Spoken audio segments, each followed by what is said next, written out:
وہ اپنی عوام کو تحفظ دیتا ہے. لیکن میرے عزیزو یہ کیوں ایسا ہے، کیوں ایسا چل رہا ہے؟ کیونکہ کلام کی ایک ایک بات پوری ہونی ہے جو اس کلام کے اندر درج آلریڈی ہو چکی ہے، تو وہ وقوع میں اپنے وقت کے ساتھ آ رہی ہیں.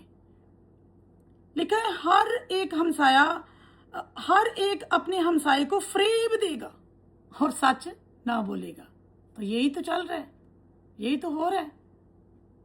اس لیے ہمیں گھبرانے کی ضرورت نہیں ہے. خداوند کے کلام کو پڑھیں جو ہمیں تسلی دیتا ہے. خداوند کے کلام کو پڑھیں جو ہمیں جواب دیتا ہے ہمارے کویسچنوں کے. تو لکھا ہے انہوں نے اپنی زبان کو جھوٹ بولنا سکھایا ہے اور بدکرداری میں کیا کرتے ہیں؟ جاں فشانی کرتے ہیں. تو یہی تو ہو رہا ہے. وہ راستی کے لیے زور آور نہیں ہوئے، نہ راستی کے لیے زور آور ہوئے. تو ہمارا خدا کیا کمزور ہے؟ ہم اپنے خدا کو کیا سمجھتے ہیں کہ ہمارا خدا جو ہے وہ کمزور ہے؟ کوئی ایک ملک کے لوگ اگر زور آور تھوڑے عرصہ کے لیے بن بھی جائیں تو خدا جو اوپر بیٹھا سب کچھ دیکھتا ہے، سب کچھ جانتا ہے، اور وہ انصاف اپنے ہاتھ میں جب لے گا تو پھر کیا ہوگا؟ خدا تو چاہے تو یہ آسمان اتنا بڑا ہے تو وہ چاہے تو اس آسمان کو ایک چادر کی طرح لپیٹ کے تو پھینک دے اور ایک پل بھر میں سارے ستارے گر کے نیچے تباہ ہو سکتے ہیں. خدا جو سب کچھ بنانے والا ہے تو اس کو ہم کمزور سمجھتے ہیں کہ وہ ہماری لڑائی نہیں لڑ سکتا، وہ ہمارے لیے کھڑا نہیں ہو سکتا، وہ ہمارا انصاف نہیں کر سکتا، وہ ہمیں بچا نہیں سکتا، وہ ہمیں کسی مشکل سے چھڑا نہیں سکتا. ہم اپنے خدا کو اتنا کمزور سمجھ رہے ہیں. ہمیں میرے عزیزو اپنے خدا کی حضوری میں بیٹھنا ہے، وقت گزارنا ہے، گھٹنے ٹیکنے ہیں، اور یہی ہم پرانے عہد نامہ سے لے کر نئے عہد نامہ تک ہم یہی تعلیم پاتے ہیں خدا کے زندہ کلام میں سے، یہی سیکھتے ہیں، یہی ہمیں سکھایا جا رہا ہے. ہم بچپن سے یہی سنتے آ رہے ہیں کہ ہمارا خدا جو ہے وہ بلند و بالا خدا ہے، ہمارا خدا جو ہے وہ زندہ خدا ہے، ہمارا خدا جو ہے وہ شیروں کے منہ بند کرنے کی قدرت رکھتا ہے، ہمارا خدا جو ہے وہ آگ کی بھٹی میں سے بچانے کی قدرت رکھتا ہے، ہمارا خدا جو ہے وہ آسمانوں کو کھول دینے والا اور بند کر دینے والا خدا ہے. یہی تو ہم سنتے آ رہے ہیں. تو جب مصیبت آتی ہے، جب مشکل آتی ہے تو ہمیں کھڑے ہو جانے کی ضرورت ہے. تو میرے عزیزو کھڑے ہو جائیے، مضبوط بنیں، خدا کے کلام کو پڑھیں جو ہماری تسلی کا سبب بنتا ہے. خدا کے کلام میں ہماری تسلی ہے، خدا کے کلام میں ہماری فتح ہے.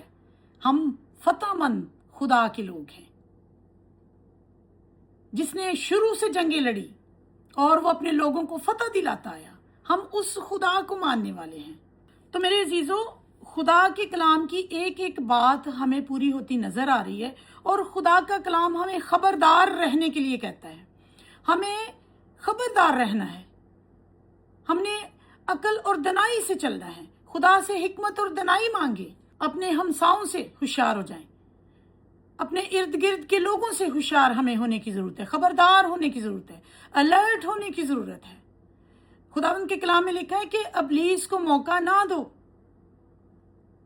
ہم کسی بھی طرح ابلیس کو موقع نہ دیں، ہم الرٹ ہو جائیں، ہم اپنے خدا کی طرف متوجہ ہوں اور ان سارے معجزوں کی طرف دھیان لگائیں جو خدا شروع سے کرتا آیا ہے.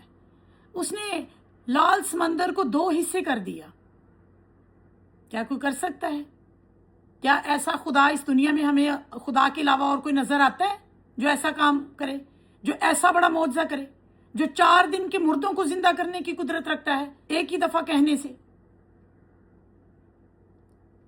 میرے عزیزو ایمان میں کھڑے ہو جائیں اور خداوند کے کلام کو پڑھیں جس میں ہمیں تسلی ملتی ہے، جس میں ہمیں دلیری ملتی ہے، جس میں ہمیں قوت ملتی ہے.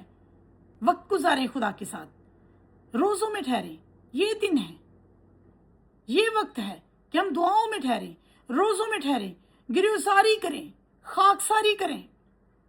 خدا کے کلام میں لکھا ہے کہ اگر خاک سر بن کر تم میرے دیدار کے طالب ہو جاؤ، میری حضوری میں جھک جاؤ، تو میں آسمان سے سن کر تمہیں جواب دوں گا اور تمہارے ملک کو بھی بحال کر دوں گا۔